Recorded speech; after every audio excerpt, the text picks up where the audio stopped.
Well, I went and did it. I bought a new bike, and it's an electric bike, but no, not really. It's a manually pedaled bike called the Trek Lime, and it's not a lemon. It's a wonderful bike.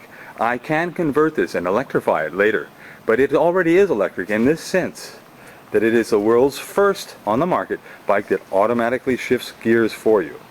Pardon the shaky camera, because I have essential tremor now and I shake, my voice quavers. I'm not well these days, but well enough that I can ride a bike lightly and get some exercise. And I just took some still photographs. We're going to do a quick overview of the Trek Lime, and hopefully the camera will be in focus enough. You can get an idea that this is the Lime Light. This is the less expensive version of the two. Comes with what looks like a leather saddle. It doesn't open, but the more deluxe version has a cargo storage. That funny looking rear hub. Inside is a standard time-proven Shimano 3-speed internal gear hub. Okay, and these funny looking things here, very stylish. You think, oh, that's what is that? Well, to remove the rear tire assembly, all you have to do, or the front tire, is put a 10mm Allen wrench in here and unscrew that nut. This chrome thing here is actually plastic and comes off. In fact, I like the look of black and chrome. Here, let me, pardon the camera shake. I'm doing this all by hand. Look at how bad I'm shaking. I'm really sorry about this, not using a tripod, but I rarely feel well enough to do anything anymore. As the bike comes, I haven't got the right insert on, but it comes with these color trim accents. This is charcoal gray, but you can change it to blue or pink or green or whatever you want. The Lime also comes in a silver frame. What it does, you get on it, you start pedaling just like you did when you were a kid. To brake, you back pedal. Okay? So I wouldn't recommend this if you have to descend a 5,000-foot mountain.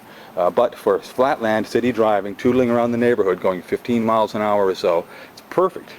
And I've already started to modify it. As I said, it's an automatic shifting bike. How does it do that? Well, this funny looking front hub is a magneto. It's got the, you notice, if this is in high definition, you can see the Shimano name. Shimano made this for Trek, for this bike.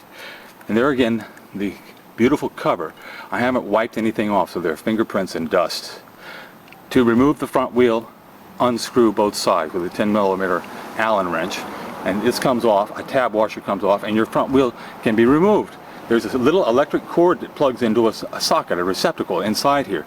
This thing generates electricity whenever the wheel is rolling. So what happens is the electricity is sent through this cable, which goes up through the fork, and then into this down tube. I'm touching it. It goes into the down tube here, and it goes down, down, and now let's go to the other side of the bike, because this is where the brain is. Okay, so it's pretty simple. The bike doesn't fall over on me. There it is. There inside here, I haven't been inside yet, but I'll get to it, is a little electronic brain of some sort, and a pull motor, something that yanks a cable that causes the traditional, this has been in production for over 10 years, this type of 3-speed Shimano hub. Very popular and bulletproof.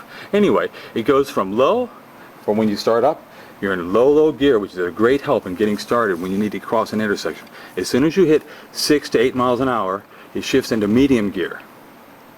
And then when you get going really fast, like 12 miles an hour, whoa, fast, it goes into high gear. Click, click, click. Exactly like an automatic transmission car does. Some of us like the manual shift because that's all we've ever been able to do with bikes, but I tell you, sometimes you want to just go for a ride and not thinking about your shift points. So let's say you hit an upgrade and you need to down gear. Instead of having to twist a shifter, notice that the handlebars are bare. There's no controls. There's nothing to flip. You don't have to go to, when you start struggling, you don't have to flip or twist a shifter. You're slowing down because the load is increasing. The bike drops below 12 miles an hour, it goes into second. Drops below 8 miles an hour, it goes into first. So you can climb a 5% grade very easily with this. And then on the downside, on the downgrade, the bike, let's say you're coasting, it picks up speed of its own accord. Well, it shifts automatically back into second and then into high gear. So once you finish the downgrade and you're on the flat, you're in top gear again and you haven't done anything. You've been thinking about your wife or your brother or about how to hold a camera without shaking it to death when you don't have a tripod handy. Okay, thanks for putting up with this 5-minute mini tour of the wonderful Trek Lime, the bike that is never a lemon. And it's the world's first automatic shifting bike, and it only costs retail $500, and you can buy it for $400 from any Trek dealer, almost certainly. Okay? Even though I've already made a mod, I've changed the front tire to one of Trek owns Bontrager, to Bontrager Hank, a fat tire for the front, and these tires that come on it are just fine. They're skinnier, and I don't need tread, and I don't like tread. I like that look better than this look. And I bet you would like it even better if I would just walk away, fade out, and be quiet.